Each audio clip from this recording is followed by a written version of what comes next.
another episode of the Bulldog Broadcast on the Field of 68 Network. I'm your host, Dan Dickau, former Gonzaga player, Gonzaga grad. We keep trying to bring you conversations with legendary Zag players or coaches. Last time we had a couple broadcasters, Greg Heister, Richard Fox, producer Chauncey Jones brought the heat. Today, 2014 graduate of Gonzaga, the lefty with the smooth touch, Sam Dower. Sam, how was life? Good. I'm out in Scottsdale right now, so it's definitely great to be, not having to deal with snow anymore, for the time being. That's also, a great thing to have. Other than that, just hanging out. Been following the Zags, man. Been excited, about, this coming year, especially given with all that's going on right now. It's definitely, a little beacon of hope for us, just to be able to know that Zags basketball is back and we're playing, so well. So you mentioned off air before we began recording that you moved to Scottsdale. You're starting some new business ventures. What was it about the cold of Spokane or the cold of Minneapolis that made you say, I don't want that anymore? It wasn't necessarily that. I grew up with snow. I'm from Minnesota. Went to Spokane, and, it snows there as well in the winter. So I've grown to tolerate snow, but this is more of a better opportunity that happened out here for me. And I love to help out my fellow Zags and be able to work with them. So just, being here, helping one of my friends, start his new dealership here. It's, it's pretty cool to be a part of. And so, yeah, if anybody's in Scottsdale, looking for a car, hey, I'm your guy. Sounds good. Well, you know what? Next time I'm looking for a car, if I can't find one in the Spokane area, I'll have to remember that, and I'll look you up, and we'll get that one figured out. Oh, yeah. So Gonzaga built their program on a lot of Northwest guys, and then as things started picking up, they had coaching staff was able to go evaluate and recruit different areas. You were the first guy from the Minnesota area. What was it about Gonzaga when they were recruiting you, and what assistant coach was it that really kind of pinpointed you in that evaluation process that made you want to go to GU? What I liked about GU as far as my recruiting is that they were really consistent as far as with the letters and making sure you're talking to, the same coach and that, every time. They were really good with that. And then, it was just history after that. Once I went there and visited, Gonzaga, went to Spokane with my family, had a great time, played some basketball, met the players, met the families and stuff like that. I already felt like home. I already felt like that was home before I even, signed any letter of commitment or anything like that. So that's why it was so easy for me to choose them, over all the other colleges that I had recruited me at the time. What were some of the final schools that you were looking at before choosing? Yep, Minnesota, Marquette, George Mason, and St. Louis. Those were, my top colleges that when I recruited or when I narrowed it down to 5, they're in the top 5. But obviously, I went to Gonzaga. No regrets? No regrets, 0 regrets at all. I still consider, Spokane my home. Try to get out there as often as possible. Just so many people out there that I still love and consider family, and it's just a great place to be. A lot of former Zags have ended up calling Spokane home, and a lot of it is because of the experience and getting connected to the community. Any chance for Sam Dower at some point to move up to Spokane? Oh, definitely. I'll talk about it all the time. If you ask any of the guys that I played with that that we still talk to a lot these days, Kelly Olynk, David Stockton, I talk about it all the time. Hey, I may end up moving back to Spokane, one day once the time is right. So we'll see what happens here. So we touched on Gonzaga and their recruitment of you and how that went. They've got a freshman from your neck of the woods, maybe your backyard, Jalen Suggs, one of the best freshmen in the country. Did you know of him growing up? Have you ever met the young man or his family? Yeah, I knew coming in the basketball community in Minnesota. Yeah, I did know of him, and I met his dad a couple times here and there, just because playing traveling basketball in the city. But I didn't really know them like that, so it was just cool that once Gonzaga started recruit him and things like that, I'm like, wow, he could end up going to where I went. Another Minnesota kid, which I'm all for. Minnesota kids going to be Zags. So I tried to do all I could do to to help, and if they needed me, which they didn't, but if they did need me, I was always there for them to give Jalen the rundown of how it went down for me at Gonzaga and how I think it could work out for him as well. I think that's so apparent in the program. It's about former players like myself, yourself, if they come across potential recruits, and we never cross the line, but if we ever have the opportunity to share our experiences, we're all for helping the next generation of Gonzaga players. Who would you say you learned that from when you were at Gonzaga? Who I learned that from, my guy would probably be probably Robert Sacre. He took me in because he was there when I came there. Kind of took me in, and me being a big, we're both big. I really looked up to him, and just seeing how dominant Rob Sacre was growing up. As a young Zag, freshman, sophomore, junior, and to see what he did, like, man, that'd be the guy to learn from as far as being finding success as a big at Gonzaga. So we hung out a lot, and me and Rob are still really good friends to this day. Well, you guys have two different personalities. Rob's as loud and outgoing as they come. You're a little bit more quiet, but I'm sure the work ethic rubbed off a little bit. Yeah, that's for sure. Rob is, one of a kind and such a great guy to be around. Makes any time fun, around Rob. So he lives a couple miles away from me. Funny story, you might get a kick out of this. Last summer, I'm pulling down out of my neighborhood. There's a big hill. And I see off in the distance this horse on the side of the road, like a normal horse. Yeah. And the horse gets a little closer, and there's this big, enormous human being on the horse. Come to find out, Rob Sacre is riding a horse through North Stockton. I felt so bad for that horse, 7 foot, 260. Like, Rob's feet were literally dragging on the ground in cowboy boots. I got a picture of it on my phone somewhere. I'm going to have to I would love to see that picture. That is hilarious. Yeah, he's a great guy, that's for sure. He always brings excitement wherever he's at. Have you had a chance to watch this year's Gonzaga team through the first two games? I did watch the first game against Kansas. And, coming into this season, I already knew, this is going to be a good team this year. We got one of the top-ranked, recruiting freshman classes coming in. We got some really good returners in Timmy and Kispert and Joel Ayayi. And so I knew it was going to be, we were going to have a good team. Then I watched them play, Kansas, who, one of the blue bloods of college basketball. And, we just go in there, just head on, and just to play like that on the, at the biggest stage, one of the biggest stages, first game of the season against Kansas, come on. Yeah. And, we just balled out. I literally could not see a flaw. I couldn't find a flaw in how we played that night. Yeah, it's hard to find a flaw, that's for sure. I think if there is a flaw in my eyes, it's the lack of front court depth. But with the way the game is now, you can play with four guards. Kispert's big enough. You can put him at the four and really space it at times. Were you on the first team from Gonzaga to be ranked number one in the country? You were, if I'm not mistaken, right? Yep. I was on that team. Yeah, that was a really good team we had. It was the good old days. Yeah. So I was on that first team.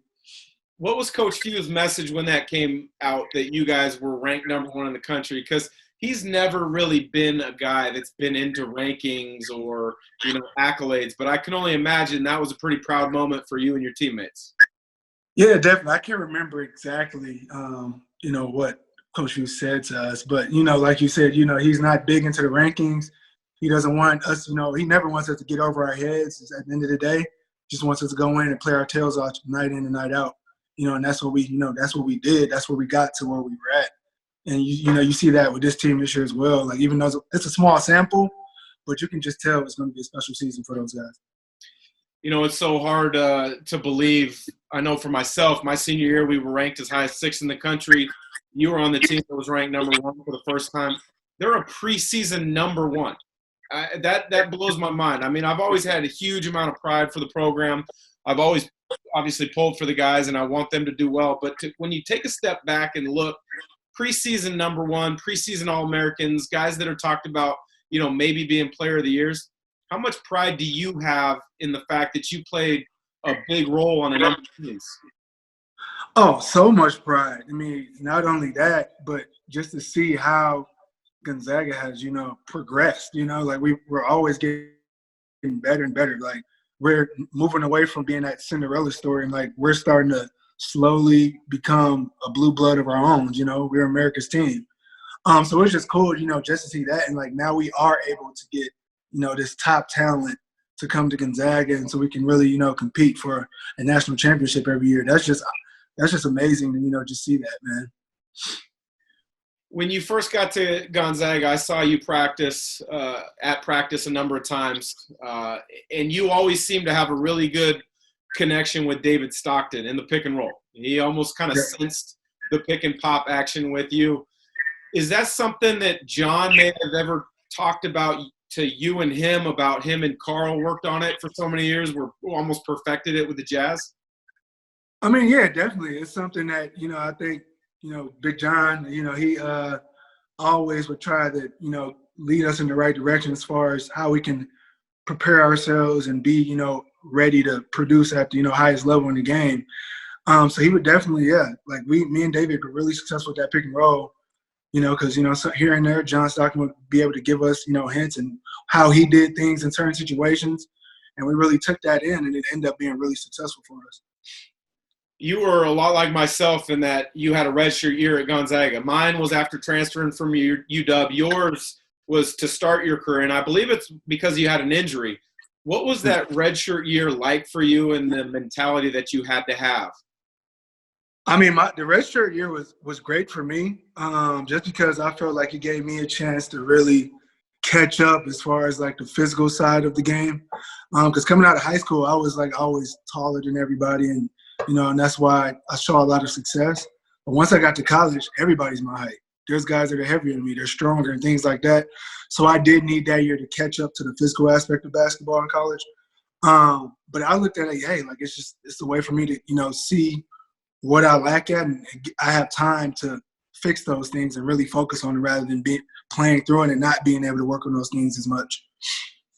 Any regrets from your time at Gonzaga? Zero regrets. Yeah, like I'm happy. I'm happy with each and every single year I played at Gonzaga. Every moment I've been there, I have zero regrets, man. Like this is probably one of the best things that happened to me personally. You had a chance to go play professionally, and in following your career a little bit, and you know how hard it is to track everybody that comes to the program, but I know you did play professionally for a couple of years. What I found at the professional level was the lack of connectedness with teammates, the lack of wanting to put your own ego aside to accomplish a common goal, which is what we were all used to at Gonzaga. What was the biggest adjustment for you when you went to play professionally in Europe? No, it was definitely that being able to, not necessarily language barrier, but you could definitely tell that the locals over there, wherever we're playing at, they tended to stick together outside of basketball, even sometimes during. They would tend to stick together, and then the Americans or whatever, the imports, found themselves sticking more together. So that definitely was different. I wasn't used to that, especially coming from Gonzaga, where you move as a unit on and off the court, I missed that aspect of, basketball being, turning into, a pro and then having to be disconnected. That definitely was different, something I had to learn to adjust to, because at the end of the day, that's my job. So nothing you really do about it. You just got to, take it to the chin and try to make the best out of that situation as you can. You're an interesting follow on social media. I follow a lot of former Zags as well. You have an affinity and a love for Taco Bell that just blows my mind. Where did that come from? You don't understand how much, like, Taco Bell literally got me through college. And, like, David Stockton and Olynk can attest to this as well. We used to eat way too much Taco Bell. Like, literally live off of it. So it's one of my things I still, like, I definitely don't eat it as much as I talk about it. I wish I could. When I'm getting kind of old now, I can't, my metabolism isn't where it is, so I can't eat it every day. But it's just one of those things I like to bring with me, because Taco Bell is not only like a restaurant, but all the memories that just me going to Taco Bell back in the day with, Stockton and Olynk, we all piling into a car. That's really why I have so much love for Taco Bell. It's more so because of that. So I guess that leads to the question of, you go to Taco Bell, would you guys go drive through and take it back to your apartment, your house, or would you sit in the lobby of the restaurant just eating Taco Bell? And which one in Spokane? We definitely didn't stick around because it was some weird people in some of those. Let me guess, it's the one by the Spokane Arena. Right across from Spokane Arena. So we would drive through, and literally, like, the girl's name, I don't know if she still works there. Her name was Sadie's, and like we would have like full-on conversations. She would know it was us and like know our orders, so we wouldn't have to say anything. And we'd literally just, oh, hey Sadie, like, it's us. And she's like, oh, okay, pull up to the next window. And she knew everything we wanted. It was amazing. So yeah, shout out to Sadie's. That's awesome. You obviously connected and formed a great bond with David Stockton and Kelly Olynk. David's still plugging away right now. I believe he's playing in Puerto Rico. With Angel. And Kelly has had an unbelievable NBA career. Went to the finals. NBA Finals. How much pride and enjoyment do you get out of watching the two of those guys still compete at such a high level? I love it, because like we know, those are my brothers. So anytime I see them seeing success, it's like, yes, they're doing well. I'm doing well too. Anything I'm going through, I see my guys doing well, then that automatically makes me happy. So it's good to just be seeing them still being able to play the game they love. And Stocks is traveling the world. Kelly's was just in the NBA Finals, which is all of our dreams as a kid, being a basketball player. Like, that's where you want to make it. You want to be in the finals. You want to win that. So him be able to say he did that, like, that's amazing. And I'm always rooting for those guys. So shout out to those guys as well. Spoken like a true Zag and supporting and following your teammates. I love to hear that. Couple quick questions before I let you go, Sam. Yep. And I want to go back and take the entire history of the Gonzaga program. Take David Stockton out of the equation on this question. Okay. If you could play pick and roll with any former Zag, who would it be? Wow. That's good. Oh, man. It would – and you said Stocks is out of the question. I can't pick Stocks because that's who I would go to. Yes. Oh,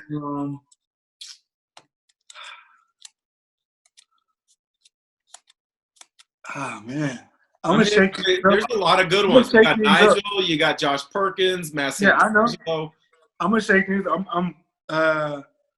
I'm a big Jeremy Pargo fan, and just seeing some of the things he's doing, how good that dude still is, like, man. Yeah, I'll go to Pargo, man. I'll go to Pargo for sure. Yeah, Jeremy's been impressive to me because he's continued to get better over the course of his career. Yeah.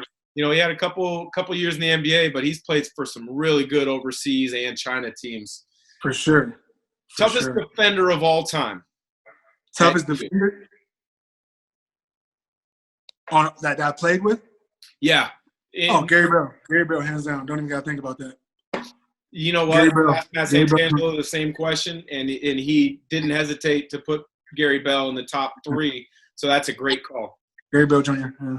One Zag to hit for an open 3 to win the game to go to a Final Four. Who you got? Oh, wow.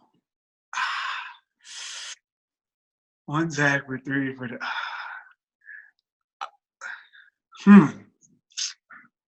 You know who I'm going? I'm going Richie. I'm right there with it. Richie Fromm, yep. He might have had the most pure form of any Zag of all time, the elevation, the tight form. Yeah, I'm going Richie. You know what I love about that answer is the fact that it shows your knowledge of the history of the program. You probably watched, The Decade of Excellence that Greg Heisler narrated years ago? Yeah, that's a great documentary for any Zag fans out there looking. Sure. How about the hardest gym to play in, whether it's WCC or a non-conference game? Obviously, everybody knows how difficult it is for opposing teams to play in Spokane. Yeah. But when you went on the road, what was the hardest gym? And this is conference and non-conference? Yeah. Toughest gym. For conference, it was always San Fran for me. I don't know what it was, but it was always tough to play in San Fran. And like my years there, that was, had a bad record against San Fran at San Fran. For some reason, I don't know what it is. It's like a spell or something. I don't know what it was, but we could not play good at San Fran. So I'd say San Fran for conference. Non-conference, I would say I actually didn't play in this game when we played them, but it was my redshirt year at Michigan State. And Michigan State was tough. That whole vibe, like it was tough. I would say Michigan State for sure for non-conference. I like both those answers, but this is going to show you probably, or I think it's going to show people where the difference of the program was when I was at GU versus when you were there. So when we would play at San Francisco, we would have pregame meal at Tommy's Joint, which was like a block or two away from our team hotel. Where did you guys stay for your hotel, and did you ever go to Tommy's Joint, and have you even heard of the place? So Tommy's what? Tommy's Joint. Tommy's Joint. It was a little hole-in-the-wall restaurant. It's actually been on Guy Fieri's, like, diners, drive-ins, and dives. I don't think we went to Tommy's Joint. That's not familiar with me. I don't recall that. I would just remember us having, like, that normal, like, pregame meal at whatever hotel we were at. Yeah, I can't really remember what we did different for San Fran. Well, that shows you where the program has come from early 2000s to mid 2015 or so when you were there. So last one before I let you go, and I appreciate the time, Sam. Gonzaga wins a national title this year. How will you celebrate? How will I celebrate? Because it doesn't look like we're all going to be able to show up like so many Zags did in Phoenix a few years back. Well, I'm gonna FaceTime my guys, I played with Olynk, Stockton, and things like that, and celebrate with them via FaceTime. Then I don't know. I'd run around my neighborhood screaming "Go Zags!" Like, to be honest, it'd be a really fun night for me. That's for sure. It'd be a fun night. Absolutely. Well, Sam, I appreciate the time. Thanks for telling some stories, breaking it down a little bit with former Zags that you wish you might have had a chance to play with, and some of the guys that you did play with. So, wish you nothing but the best with all your business ventures going on down in the Arizona area, and stay away from Taco Bell too much.